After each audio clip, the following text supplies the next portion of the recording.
તો મિત્રો તમને બધા લોકોને ખબર છે કે અત્યારે ભાઈ ગુજરાતમાં વરસાદે તબાહી મચાવી દીધી છે। તે વરસાદ માટે મિત્રો તમે અહીં જોઈ શકો છો અત્યારે વરસાદ ચાલુ છે ને મિત્રો એક ખેડૂત ભાઈ પાસે તમને બધા લોકોને લઈને આવી ગયો છું। કારણ કે મિત્રો અત્યારે વરસાદના કારણે મિત્રો ખેડૂતને ભાઈ મરવાનો વારો આવ્યો છે।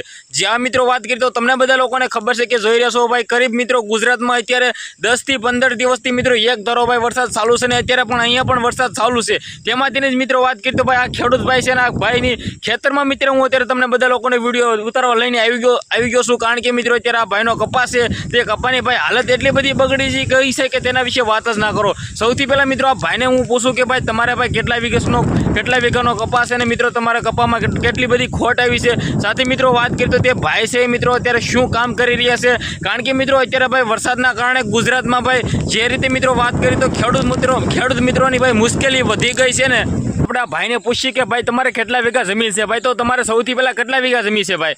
આપણે ભાઈ 20 વીઘા જમીન છે। હા, તમને પાછળ ઓલો લીમડો દેખાય છે ત્યાં લગી જમીન આપણી છે, પણ આમાં અવડો કપા થઈ ગયો છે, હજી પાળા નથી બાંધ્યા કારણ કે 20 દિવસથી એક ધારો વરસાદ વરી રહ્યો છે આમાં। અત્યારે તમે જોઈ શકો છો અત્યારે ચાલુ વરસાદમાં ભાઈ તમને બધા લોકોના ખેડૂત ભાઈની વેદના તમને સમજાય છે। કારણ કે મિત્રો ભાઈ ખેડૂત એક મિત્રો એમ કે તો આપણા ગુજરાતમાં મિત્રો ભગવાન કહેવાય। કારણ કે મિત્રો ખેડૂત હોય ને તો જ મિત્રો આપણે લોકો જીવી શકીએ। કારણ કે મિત્રો અત્યારે બાજરા હોય ઘઉં હોય કે મિત્રો તમામ વસ્તુ મિત્રો એમ કે તો બગાડી નાખી છે ભાઈ વરસાદે। ભાઈ ગરીબ મિત્રો આ વરસાદ કેટલા દિવસથી ભાઈ ચાલુ છે? 20 દિવસથી ઝરમર વરસાદ પડે છે। અને આમ તમે જોવો આ પાટલામાં જે ખડ થઈ ગયું છે, હજી હાથી પણ નથી આગ્યું, અવડો કપા થયો છે, જોવો કેરડી ઉપર થયો છે, હજી પાળા પણ નથી બાંધ્યા। ભાઈ સૌથી પહેલા તમે જણાવો કે આમાં તમારો ફાલ કેટલો ખર્યો છે? કારણ કે પવન ને વરસાદ હારે છે અને આ ફાલ જો કરી જાય છે, ફાલે ખરે છે અને હજી દવા પણ નથી છાંટી અમે। કારણ કે વરસાદ એટલો વરે છે, ટાઈમ જ નથી મળતો। ખેતરમાં આવીએ તો આપણને એમ થાય કે ખેતરમાં કાંઈ રહ્યું નથી અને એટલો બધો વસાર થાય છે કે વાત જ ના પૂછો। અને અત્યારે એવો મોંઘવારી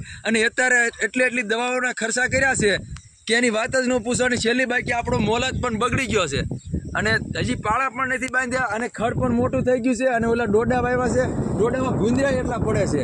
તો ભાઈ સૌથી પહેલા તમારે સરકાર પાસેથી શું માંગશે? સરકાર કઈ એના ઉપર લાભ આપી શકે છે? સરકારને આપણે એટલું જ કહેવું છે કે આમાં ગમે એટલી તમારીથી સહાયતા થાય એટલા ગરીબ લોકોને તમે સહાયતા કરો અને જે માણસને જેનું નુકસાન થયું હોય એનું તમે થોડું ઘણું ભરો તો એને કાંઈક સારું પડે। મિત્રો ભાઈનો જે ખડ કપામાં મિત્રો એમ કીધું જે ડોડા વાવેલા છે તે ડોડા આપણે જોવા જઈએ। કારણ કે મિત્રો ઘણો બધો તે પાકને પણ નુકસાની થઈ। સૌથી પહેલા ભાઈ તમે તમારી વાડીનું શું નુકસાની થઈ સૌથી પહેલા તમે જણાવો। કારણ કે અત્યારે વરસાદમાં ભાઈ તમને બધા લોકોને વિડીયો બનાવી રહ્યો છું। કારણ કે ભાઈ એક ખેડૂતની ભાઈ પરિસ્થિતિ ચાલુ વરસાદમાં કેવી હોય એ બધા લોકોને મારે જાણવી ફરજ છે। ચેનલમાં નવો હોય તો સબસ્ક્રાઇબ કરી લેજો, વિડીયોને લાઇક કરી દેજો। કારણ કે મિત્રો આપણી ચેનલમાં આવા નવા વિડીયો આવવાના છે। આ બધાની અંદર આપણે ડોડા અને કપા હારે વાવેલો છે કારણ કે ડોડા માલ માટે વાવેલા છે પણ ભૂંદરા નથી રહેવા દેતા। રાતનો એટલો વરસાદ હોય છે એટલે અમે આટો પણ મારવા નથી આવતા આમાં। અને અત્યારે આમાં પાળા બાંધવા છે તો પણ અત્યારે પાળા બાંધવાનો ટાઈમ નથી અને ખરાડ પણ નથી થતી। એટલું પાણી ભર્યું છે ને તમે હમણાં માલો તોય પાણી નીકળે એટલી જમીન ગદબદી છે। કારણ કે આપણે સરકારને એટલું જ કહેવાનું કે તમે વધુ બને તાણે કે ગરીબ લોકોને સહાય આપો અને જે કાંઈ નુકસાન થયું હોય એનું થોડી ઘણી અને થોડીક રાહત આપજો તો એને છોકરો માટે સારું। તો આ વધુ આ વિડીયો શેર કરો, એટલો શેર કરો કે સરકાર લગી પહોંચી જાય। જય માતાજી, જય માતાજી।